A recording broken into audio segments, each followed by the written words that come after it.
There's a crocodile with a clock in its stomach chasing you, and it could easily turn you into a tyrant. It can turn you into a tyrant or a cowering victim or a hero. Those are the options fundamentally. So, and that's the Gorgon looking at her own, the Medusa looking at her own reflection, you know, Mother Nature with the head full of snakes, you know, a terrifying vision. And that's actually to some degree an archetype that men get confused with women.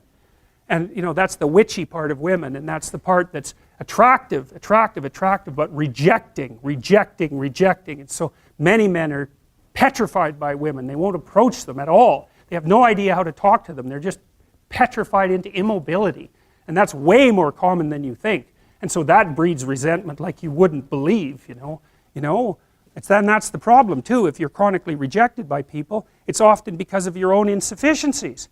You know, whether that's cowardice or lack of social skills or whatever it is, it's like you can't just brush it off as, oh well, you know, no one likes me, but really I'm okay. It's like, no, wrong. If everyone rejects you, there's probably something wrong, and it's probably deep and difficult, and it's going to be horrible to fix.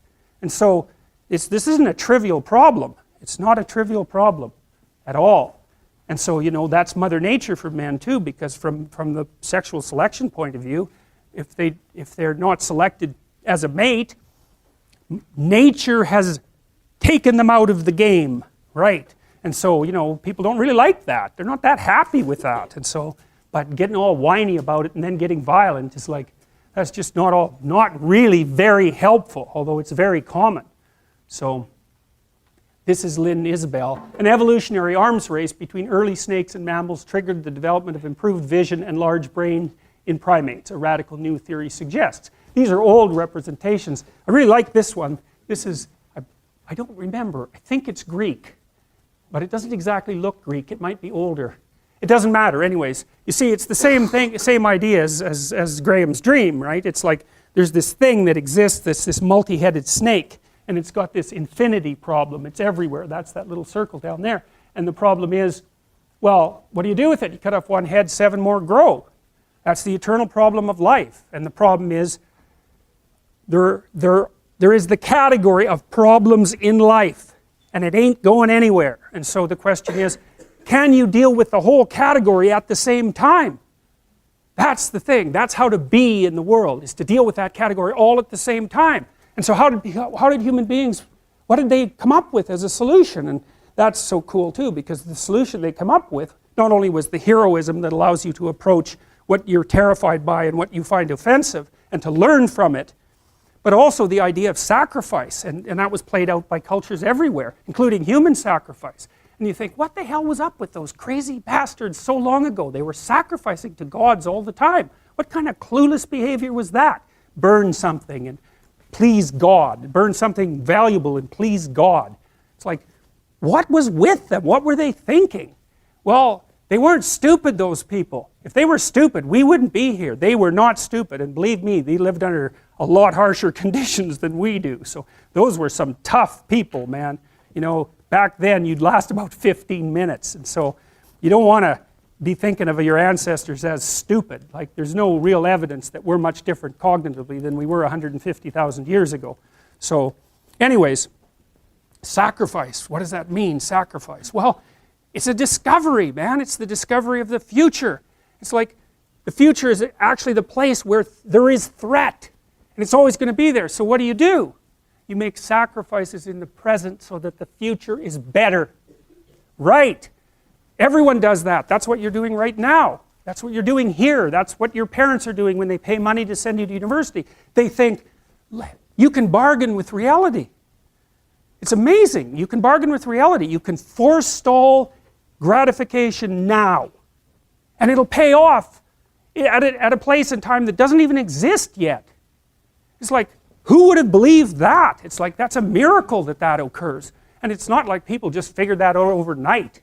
How are we going to come up with an idea like that? Well, it's like, well, we thought about it for 7 million years. And, you know, we got to the point where we could kind of act it out. But we didn't know what we were doing. But it emerged as like a dream. So the terror of the future is a dream. And the solution to the terror, the dream of the terror of the future, is another dream. And it comes out in mythology and in fantasy and in drama. where you act out the sacrifice. And then it's a step on the way to full understanding. So we can say sacrifice now instead of doing it, although we still do it. It's just not concretized like it used to be. We do it abstractly. And we all have faith that it will work, and we also set up our societies so that it'll work. And one thing about, I'm not a fan of moral relativism for a variety of reasons, partly because I think it's an extreme form of cowardice. But anyways, apart from that, no. There's minimal ways that you can set up a society that will work.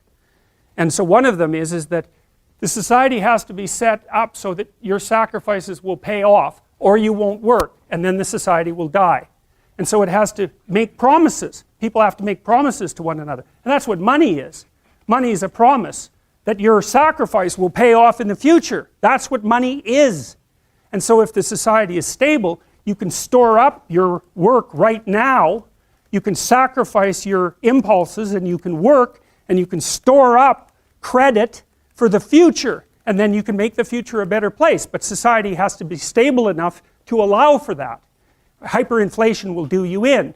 So the promise that's implicit in the currency is the promise that what you're doing now will pay off in the future. And if people don't have that promise, then, well, we know what they do. Because in gangs, for example, in say gangs in North America, the time horizon of the gang members shrinks rapidly because they don't really expect to be alive much past 21. And so they get really impulsive and violent, and like, why the hell not? That's what you do when the future doesn't matter, when it's not real. You default back to living in the moment, and you take what you can get right now.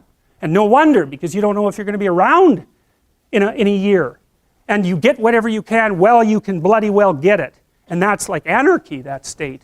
And so you don't want to live in, some people like to live in that state because they're really wired for that, And so they're much more comfortable in those conditions. They're kind of like warrior types, I would say, in some sense. But, for most people, that's just, well, that stress will just do you in, the stress of a life like that. So that's a pretty horrible picture, the one on the right, I think. And, it's a creepy picture. And don't you think? It seems like a creepy picture to me. Yeah, and so that's Quetzalcoatl, if I remember correctly, who was an Aztec dragon god. And that's the eye of Horus, by the way, this little thing here. And see, the Egyptians, they worshiped the eye. Yeah, well, that's cool, because, why did they worship the eye? Well, wake the hell up and look at the world. That's your salvation to do that. Pay bloody attention, especially to the things you don't want to pay attention to. And use your vision. Have some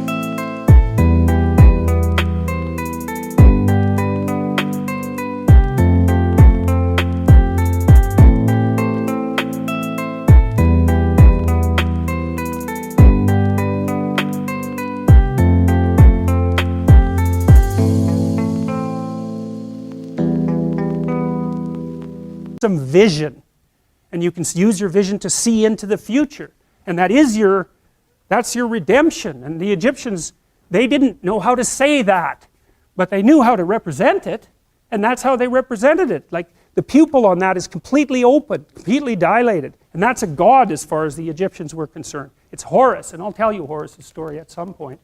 So early primates developed a better eye for color, detail, and movement, and the ability to see in 3 dimensions.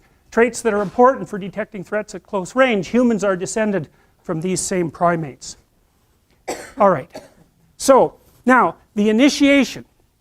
Well, when you go into psychotherapy, or when you make any supreme moral effort, which is roughly the same thing, you have to confront that which you do not know. Now, I mentioned the pre-cosmogonic chaos and the idea that at the end of Jung's life, he sort of thought of the unconscious and the world as the same. And you think, what the hell does that mean? But here's what it means. So let's say you're in a long-term intimate relationship and you get betrayed. Okay, so what is it that you see when you see your partner at the moment you know of the betrayal?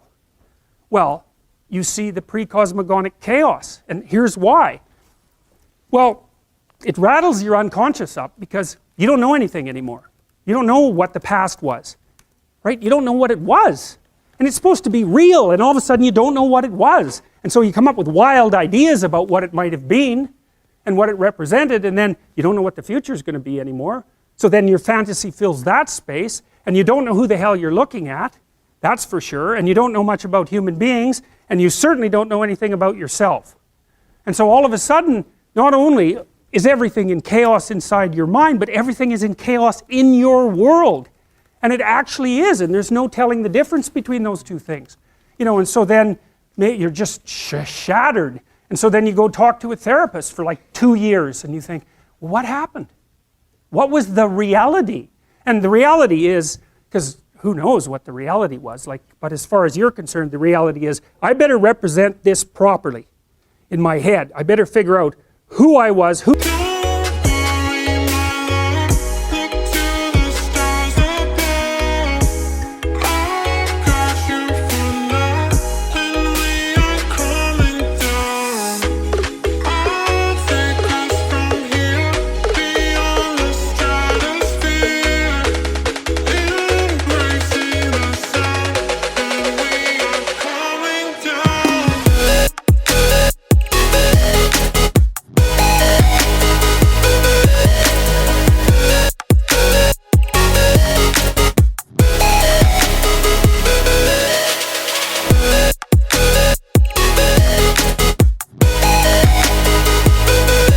that person was, what we did together, and what it meant, because I do not want this to happen again. And so you're healed when you get to the point where you've grasped the bloody moral of the story. What went wrong? And how can I not have that happen again? Because that's the purpose of learning, right? That's the purpose of memory. It's to prepare you for the future.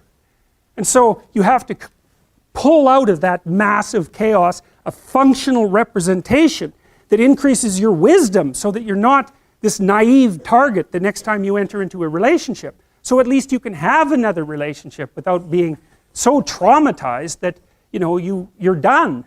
And you know, it can take people years to talk that through, because this landscape of potential opens up when they're betrayed. It's like, well, anything could have been the truth. Well, to sort through that, you have to wander through all that mess, and it's really painful and emotional as well. You have to sort through all that mess to come out with the new you, right? The renewed you.